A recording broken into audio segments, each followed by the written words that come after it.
বন্ধুরা, আজ আমি আপনাদের সঙ্গে শেয়ার করব মুড়ি ও সুজি দিয়ে গোলা রুটি।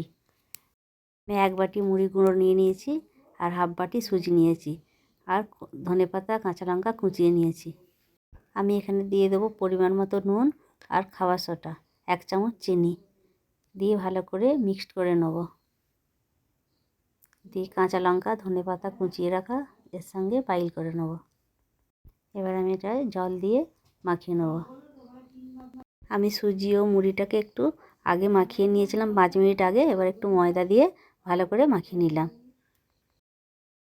দেখুন বন্ধুরা, আমার এই ব্যাটারটা এই রকম পাতলা হয়েছে। আমি একটা চাটু গরম করে নিয়েছি, চাটুতে তেল দিয়েছি আর একটা সাদা কাপড় দিয়ে তেলটাকে চাটুর মধ্যে বুলিয়ে দেবো। 2 চামচ ব্যাটার দিয়ে দিচ্ছি, দিয়ে চামচের পিছন দিক দিয়ে এটাকে আমি গোল করে দেব।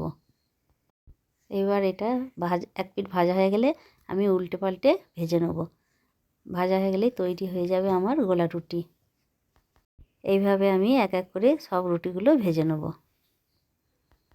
দেখুন তৈরি হয়ে গেছে আমার সব গোলা রুটি ভাজা।